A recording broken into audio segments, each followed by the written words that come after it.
Comment oser vendre ton offre de cœur? Une question qu'on me pose souvent. Façonner une offre de cœur ou vouloir mettre du cœur dans son offre, du cœur à l'ouvrage, c'est quelque chose qui est très présent dans, euh, dans l'incubateur business Bénédiction. Nos clients sont, pour ainsi dire, tous et toutes, des personnes qui ont cette délicatesse d'âme, qui ont cette sensibilité, qui ont cette intention de, de déposer de l'amour, de la paix, quelque chose qui soit le plus épuré possible, le plus sobre possible, le plus beau possible à l'intérieur de ce qu'ils font. Et du coup, ils sont parfois confrontés à des choses de l'ordre de, OK, comment est-ce qu'on développe la confiance en soi nécessaire pour pouvoir présenter, vendre efficacement mes offres de cœur? Je voudrais adresser trois blocages principaux que j'observe et je voudrais vraiment que vous regardiez quel est le blocage qui est le plus prégnant pour vous aujourd'hui. C'est sûr que vous en avez un des trois. Alors peut-être légèrement, beaucoup, énormément, mais regardez quel est celui qui vous parle le plus.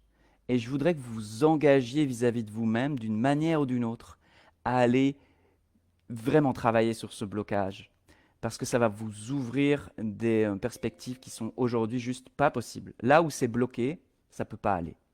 Donc, bien sûr, on veut développer de l'alignement, on veut développer de la confiance, on veut développer du feu sacré, on veut développer de la clarté, mais on veut aussi enlever les choses qui empêchent.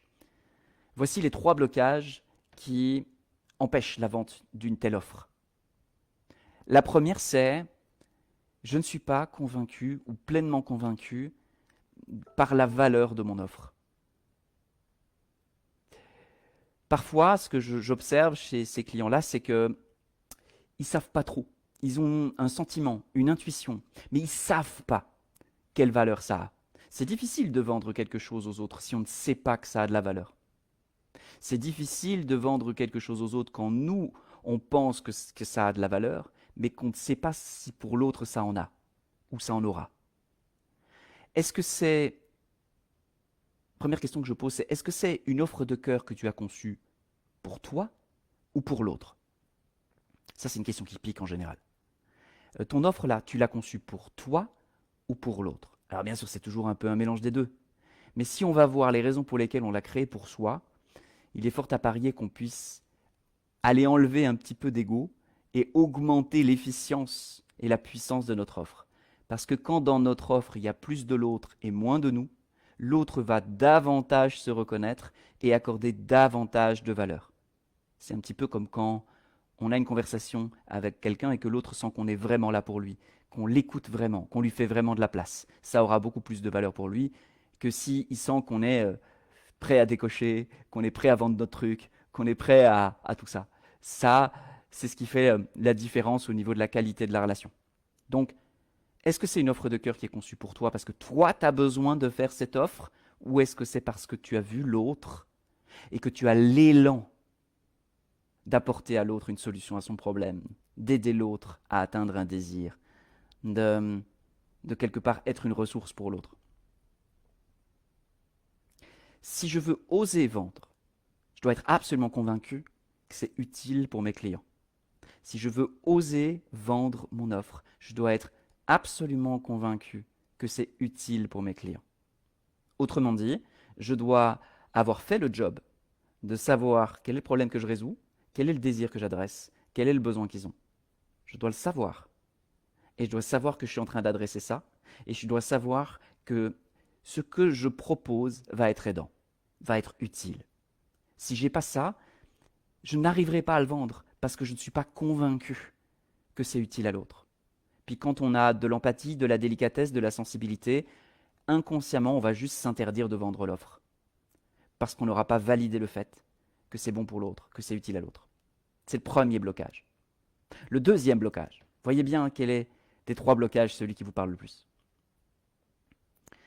C'est quand il y a la séparation entre le cœur et l'argent. Beaucoup de, beaucoup de personnes, et c'est bien normal, on a grandi dans une telle culture, pensent que le cœur et l'argent sont deux mondes qui s'opposent. Ou bien on a une offre de cœur qui ne se vend pas, ou qui se vend rien, ou pour lequel on va juste demander à l'autre qui donne ce qu'il pense être juste. Ou bien on a une offre qui se vend, mais dans laquelle il n'y a pas de supplément d'âme, dans laquelle on n'a pas mis son cœur. On a juste mis sa tête, on a mis sa réflexion, on a mis son analyse, et on a mis sa volonté de profit. Et si on fait soit l'un, soit l'autre, et le monde est peuplé aujourd'hui beaucoup de personnes qui font de l'argent sans trop se préoccuper d'autre chose, ou se préoccupent tellement d'autre chose qu'ils ne font pas d'argent, l'idée ici, c'est de comprendre que la séparation que nous faisons entre l'argent et le cœur, c'est une séparation qui nous est personnelle. Ce n'est pas un absolu, ce n'est pas une réalité absolue, c'est une réalité personnelle. Et la bonne nouvelle, c'est que toute réalité personnelle peut être modifiée, parce qu'une perception peut être modifiée. Et si ma perception change, eh bien mon action change. Donc, cœur et argent, s'il y a une séparation, si à un moment donné ça ne peut pas simplement être ensemble, eh bien il n'y aura pas d'offre de cœur qui génère de l'argent. Ça, c'est le deuxième blocage que je rencontre. Le troisième, c'est bien souvent la question qu'on me pose, c'est ok, mais comment je fais pour pricer? Comment je fais pour mettre un prix sur cette offre?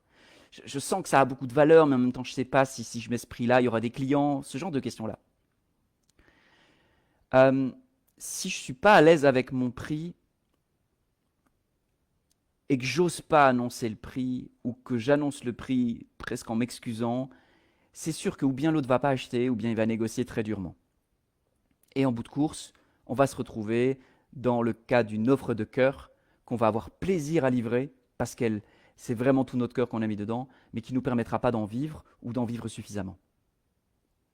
En fait, il faut vraiment là revenir à quelque chose d'ultra basique. En réalité, la valeur de ton offre, c'est le marché qui va décider.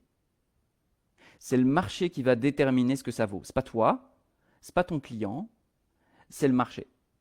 Donc la meilleure façon de faire, c'est de faire une espèce d'étude de marché, c'est-à-dire de regarder un petit peu, tiens, les clients que je vise, ils achètent déjà ou ils cherchent déjà des solutions. Ils sont où? Ils achètent chez qui? Ces personnes, c'est quoi leur tarif? Pourquoi? C'est de regarder un petit peu ce que les autres font, tout bêtement, pour avoir une espèce d'idée. Ça ne veut pas dire qu'on doit faire comme eux. Ça veut dire qu'on a tout intérêt à savoir ce que les autres font pour pouvoir soi-même se dire, ok, allez, je me positionne à cet endroit-là, je me différencie. Pour éviter de le faire au doigt mouillé et de risquer de tomber à côté. De pricer trop cher et de faire cuire, faire cuire aussi d'ailleurs, faire fuir les clients. Ou bien de pricer trop peu cher et de se retrouver finalement à ne pas être pris au sérieux, à ne pas être respecté et surtout à ne pas gagner sa vie. Donc, le mieux, c'est de faire une estimation et puis de tester et d'ajuster. La plupart du temps, pour une offre best-seller, quand on va un petit peu dans les coulisses des entrepreneurs à succès, eh bien, il y a plein de choses qu'ils ont testées qui n'ont pas marché. En réalité, quand on voit les succès des personnes qui sont entrepreneurs, sachez juste une chose, c'est qu'en général, ce sont des personnes qui ont échoué plus ou plus profondément et qui se sont autorisées à échouer plus et plus profondément et qui, par conséquent, eh bien, ont reçu le retour du marché, l'information de retour du marché et qui ont pu à ce moment-là s'ajuster. Le marché me dit, on ne veut pas de ton truc. Ok, je m'ajuste. Toujours pas, je m'ajuste. Toujours pas, je m'ajuste. Oh, ça prend. Ok. On ajuste, on ajuste, on ajuste, on ajuste jusqu'à ce qu'on ait. C'est naturel dans le monde des startups, ce qu'on appelle un product market fit, c'est-à-dire quelque chose où tout à coup, quand on le met sur le marché en veut. On n'a pas besoin de beaucoup en parler, on va en parler à 10 personnes, ça va susciter beaucoup d'intérêt, de curiosité, on va faire des ventes sans faire beaucoup d'efforts. Ah, il se passe peut-être quelque chose. Alors on va creuser. C'est vraiment la technique du chercheur d'or. Il creuse un endroit, il n'y a pas d'or. Il creuse un autre endroit, il n'y a pas d'or. Il creuse un troisième endroit, oh, il y a de l'or. On va creuser plus profondément. Et puis, peut-être il va trouver un filon et faire fortune. Ça, c'est vraiment important de comprendre qu'on ne doit pas le sucer de son pouce, on ne doit pas deviner le pricing idéal. Si on tape à côté de son pricing, c'est pas grave, on est en train d'apprendre à côtoyer son marché. Puis, une offre n'est pas un produit, n'est pas un service. Une offre, c'est quelque chose que l'on va présenter au marché en lui disant « voilà ce que je te propose ». Mais la capacité que nous avons à livrer de la valeur, à aider une personne à résoudre son problème, donc notre produit ou notre service, celui-là, eh bien, on peut chercher différentes offres pour ce produit et ce service jusqu'à trouver la bonne offre. Donc, c'est pas je crée un produit et puis je fais une offre et puis si cette offre ne fonctionne pas, je jette mon produit. Si tu as passé des heures à façonner ton produit, si tu as passé des heures à façonner ton art, tu vas pas jeter ton art. Tu vas pas faire 3 ans ou 4 ans d'études pour devenir thérapeute ou coach, faire des centaines de sessions, te lancer sur le marché, faire une première offre. Au bout d'une semaine, ça répond pas, il y a pas ton cabinet est pas plein. Ah bah finalement, je vais faire autre chose que coach ou que thérapeute. Bien sûr que non. C'est logique. Mais il faut comprendre que il est parfois nécessaire de pivoter et que le bon pricing, c'est ton marché qui va le dire. Et ouais, c'est pas mal ce que j'avais envie de vous partager sur cette notion de, de vendre son offre de cœur.